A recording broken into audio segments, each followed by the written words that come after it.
Hey everyone, and welcome back for another deep dive. Today we are going, Fascinating topic. today we're diving into Krishna and the Law of One. All centered around unity consciousness. Exactly. And what makes this one so interesting is we've got all kinds of sources for this one. We do. We've got ancient texts, Archaeological findings. even some channeled material. Yeah, it's going to be a wild ride. It is. So, I guess to get started, Let's figure out. yeah, we really need to figure out first, was Krishna a real person? An actual historical figure. Yeah, or just a mythical one? Right, and then Then we can compare that to the Law of One. see how those ideas of unity consciousness... Connect, or maybe even clash Exactly. So, with Krishna's teachings. So, are you ready? let's get started. I am, are you? Absolutely. I think most people, when they think of Krishna, they think of him as a purely mythological figure Yeah, from Hinduism. right. But there's actually Is there really? some evidence that suggests he might have been a real person. Really? I always just assumed that he was like a legendary deity. Yeah, that's a common misconception. I Oh. mean, he is revered as a god in Hinduism, Right. but there are several sources that hint at his historical existence. Like what? What kind of sources? Well, we have mentions of Krishna in Okay. ancient texts like the Jataka Tales, Tamil Sangam literature. Mm-hmm. But what's really interesting is that even sources outside of Hindu tradition acknowledge him. Really? Okay, I'm intrigued now. What kind of sources are we talking about? Well, for one, there are Persian texts Okay. from the 11th century Okay. by a scholar named al-Biruni. Okay. Now, he traveled extensively throughout India, Mm-hmm. and he wrote about various regions Mhm. being known as the lands where Krishna lived. Oh, wow. So this suggests that even back then, Krishna was considered a historical figure. Yeah, that's pretty compelling evidence that It that is. he might have existed. Absolutely. Wow. Okay, so we have multiple accounts from different cultures acknowledging Krishna, We do. which lends some weight to the idea that he may have actually existed. Exactly. And it gets even more interesting when we look at a field called archaeoastronomy. Archaeoastronomy. Okay, now that sounds fascinating. I've never even heard of that. Yeah, so it's basically using astronomical events to date, Oh, historical events mentioned in ancient texts. that's so cool. Yeah, researchers have used this technique to analyze events described in Indian texts Okay. related to Krishna's life Okay. by correlating these events Oh. with specific astronomical phenomena. Whoa, so they're using the stars to unlock secrets from the past. Yes, they've been able to potentially pinpoint Krishna's lifetime to around 3102 BCE. Wow. And to make things even more convincing, this date aligns with the established timelines of other prominent figures in Indian history. Oh, wow. So it seems like the historical puzzle is starting to come together, Yeah, suggesting that Krishna may have indeed walked the earth. that's amazing. It definitely adds a whole new dimension to our understanding of Krishna. But I think for now, let's shift gears a bit Okay. and explore this other fascinating source, the Law of One. Okay, so you're talking about the channeled material, Yeah, supposedly originating from an extraterrestrial entity named Ra. yes. Now I know that that might sound A little out there. a little out there to some, Yeah, but for sure. the concepts presented in the Law of One are They are really thought-provoking, incredible. especially when we're talking about unity consciousness. So Right. could you just give us a quick rundown of what the Law of One is all about for those who aren't familiar? Of course. The Law of One is a collection of channeled information Okay. that was supposedly communicated through a woman named Carla Ruckert Okay. while she was in a deep trance state. So it's like receiving a... Now, I understand that the source might seem a bit unconventional. Yeah, a little bit, yeah. But the concepts within offer some profound insights into consciousness and spirituality. Oh, for sure. Okay, so it's like receiving a philosophical transmission You could say that. from a cosmic source. And one of the central themes of the Law of One is this idea of unity consciousness. Okay. Ra describes it as the fundamental reality of existence. Okay. So the idea is that we're all interconnected parts of one creator, Okay. existing within a unified field of energy. So it's like we're all drops in the same cosmic ocean, Beautiful analogy. interconnected and ultimately inseparable. And Ra emphasizes that love, Okay. compassion, Mm-hmm. and service to others Okay. are the pathways to actually experiencing this unity. That makes a lot of sense. It's about recognizing the inherent oneness Okay. in all beings and acting accordingly. Okay, that makes a lot of sense. But now I'm really curious. Are there any connections between what Ra says about unity consciousness and what Krishna taught? That's a great question, and that's really what bridges the gap Yeah. between these two seemingly disparate sources, and the answer is yes. Okay. There are some striking similarities. Really? Like what? Well, both Krishna and Ra emphasize the interconnectedness of all beings. Okay. They both point towards a way of being that transcends self-interest and embraces this profound interconnectedness Okay. as a core truth. Could you give us a specific example? Absolutely. Yeah. Let's look at Krishna's teachings in the Bhagavad Gita, Okay. one of the central texts of Hinduism. Okay. Krishna talks about the importance of selfless action, Okay. performing one's duty Mm-hmm. without being attached to the outcome. Right. This aligns really well with what Ra says about service to others, Okay. acting in a way that benefits the whole rather than just yourself. So both Krishna and Ra are encouraging us to shift your focus away from our own individual desires and towards the well-being of everyone. Exactly. It's a profound shift in perspective now. While there are these core similarities, there are also some intriguing differences. Okay. For instance, the Law of One introduces the concept of the veil. The veil, what is that? It's Ra's term for a sort of separation from the conscious awareness of unity. Okay. They say that this veil is unique to what they call third density existence, Third density. which is the level of consciousness that humanity is currently experiencing. Okay, so third density is basically where we are now, Yes. stuck in this sense of separateness. Stuck in the illusion of separateness, yes. Okay,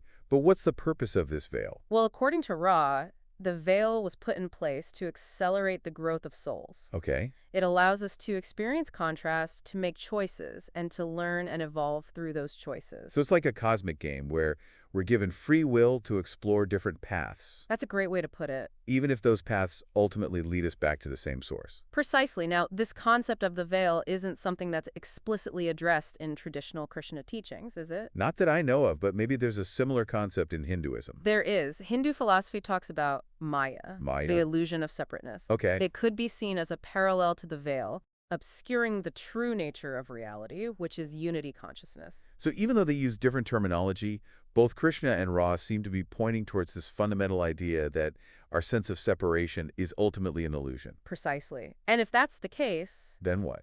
then the question becomes, how do we pierce through that illusion and experience this unity consciousness more fully? Yeah, that's the million-dollar question. Does the law of one offer any clues? It does remember those energy centers that Ra talked about. Mhm.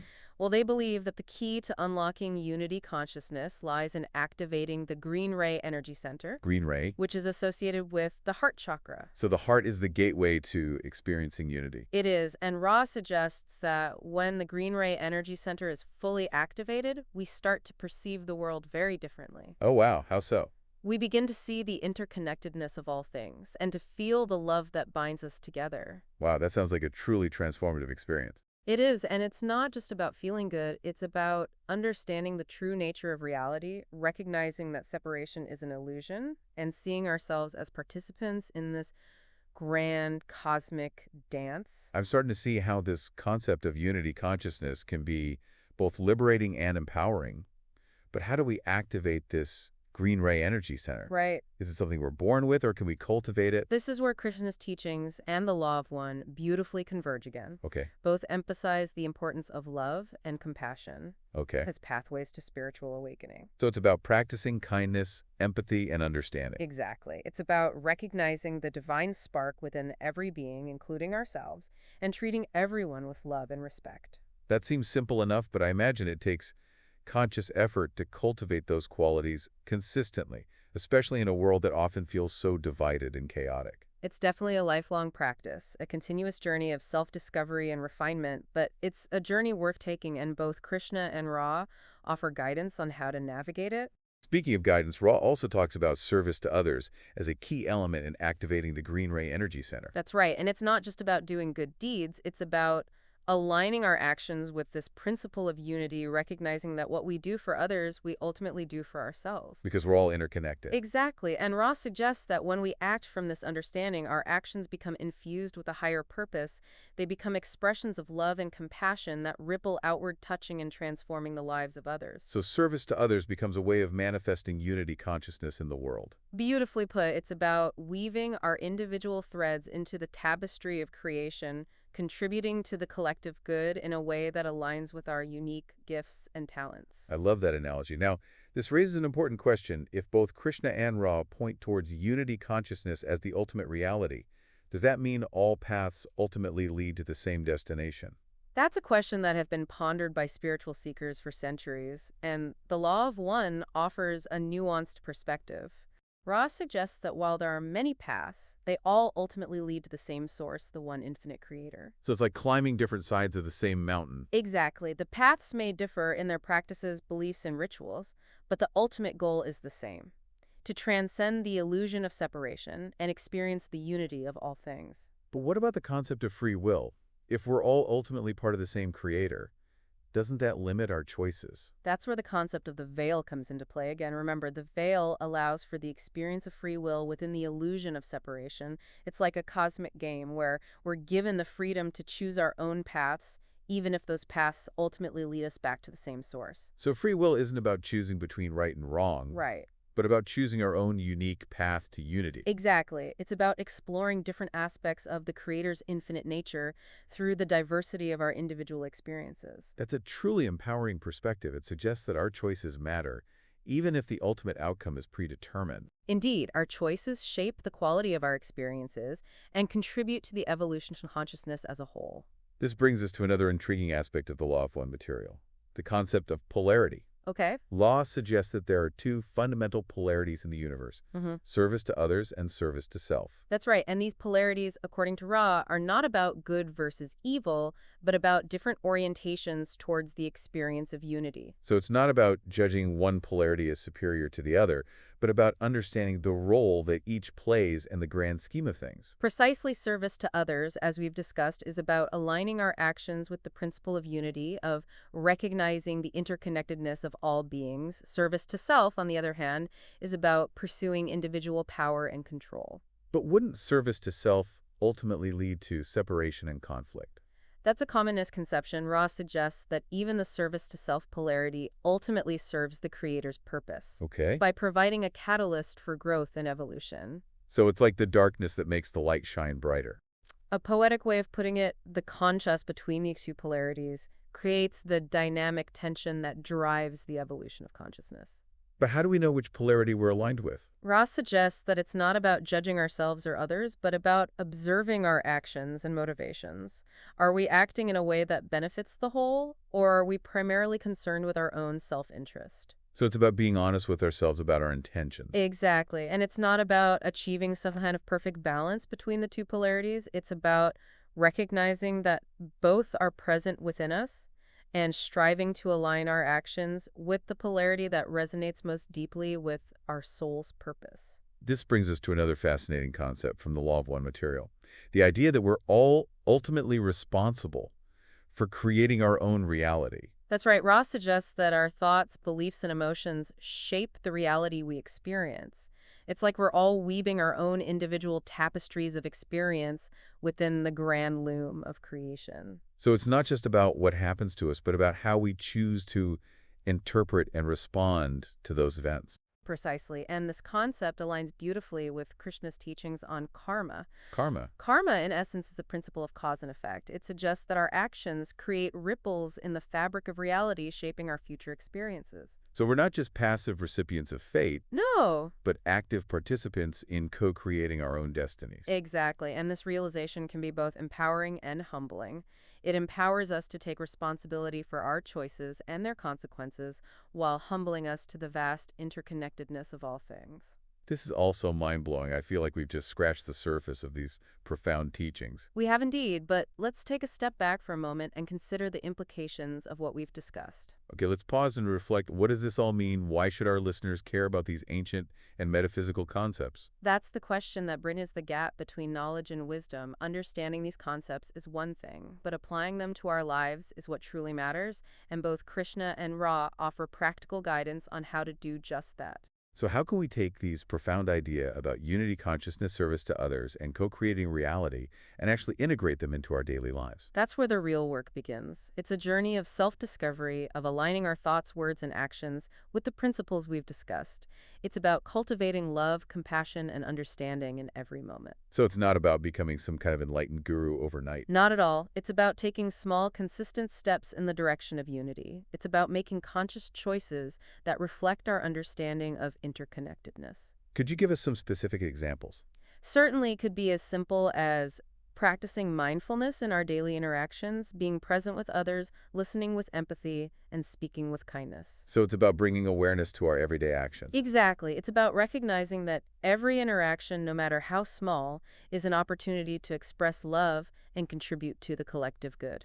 What about service to others? How can we find ways to serve that are authentic and meaningful? That's a question that requires introspection. It's about discovering our unique gifts and talents and finding ways to use them in service to something greater than ourselves. It could be volunteering our time, donating to a worthy cause, or simply being a supportive friend or family member. So service to others doesn't have to be some grand heroic act. Not at all. It's about making a positive difference in the world, however small, from a place of love and compassion. This all makes so much sense, but I imagine it could be challenging to stay focused on these principles, especially when we're bombarded with so much negativity and chaos in the world around us. Indeed, the world can often feel like a whirlwind of conflicting energies, but that's precisely why these teachings are so important. They offer a compass, a guiding light to navigate the complexities of life. So how do we stay centered in the midst of the storm? How do we maintain our connection to unity consciousness when we're surrounded by separation and fear? That's where the practice of meditation becomes invaluable. Ah, yes, meditation, both Krishna and Ra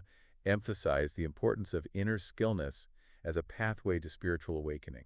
Exactly. Meditation allows us to quiet the mind, to step back from the whirlwind of thoughts and emotions, and connect with the stillness in that stillness, that we can access the truth of unity consciousness to remember who we truly are. So it's like taking a mini vacation from the external world and journeying inward. A perfect way to put it, and it's in that inner sanctuary that we can recharge our spiritual batteries, so to speak, and return to the world with a renewed sense of purpose and clarity. But meditation can be challenging, especially for beginners.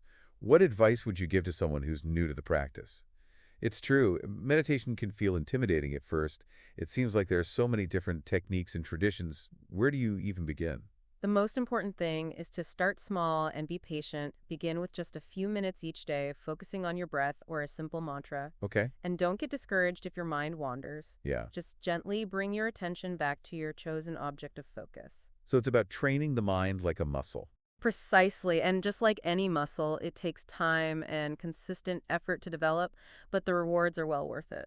I can definitely see how meditation can be a powerful tool for integrating these principles of unity consciousness into our lives. It is. It's a practice that allows us to experience unity consciousness directly, to move beyond intellectual understanding to a visceral knowing of our interconnectedness. This has been such an incredible deep dive. I feel like my mind has been stretched and my heart expanded. We covered so much from ancient texts to channeled messages. We did. What ties it all together? Well, I think if both Krishna and Ra point towards unity consciousness as the fundamental reality, Right. then the question becomes, how can you apply these concepts to experience greater connection and purpose in your own life? That's a great question. It's a question worth pondering, a journey worth taking. It really does feel like we're living in a time of unprecedented change and upheaval. All this talk of unity consciousness is great, but how does it apply when things feel so chaotic? That's a great question to leave our listeners with. Yeah, Where can they go from here to learn more? right. Well, the Bhagavad Gita is a great place to start, Mm-hmm. especially Krishna's teachings on karma and dharma. Right. And of course, there's the Law of One material itself. Yeah. With all those fascinating concepts like the veil and the different densities of consciousness. It's amazing to think about how these ancient teachings and modern channeled messages are all pointing us towards the same truth. We are all one. Indeed, the wisdom of the ages is available to us, waiting to be unlocked. It's up to each of us to embrace the journey, to open our hearts and minds to the infinite possibilities that await. Beautifully said. So, dear listener, as you continue your own explorations into the mysteries of consciousness and the universe, remember that you are not alone. You are a part of something far greater than yourself, a web of interconnectedness that spans time and space. And within that web lies the potential for boundless love, wisdom, and joy. May your journey be filled with wonder and discovery. Until next time, keep seeking, keep questioning, and keep diving deep into the ocean of knowledge. Farewell, and may the love and light of the one infinite creator guide you on your path.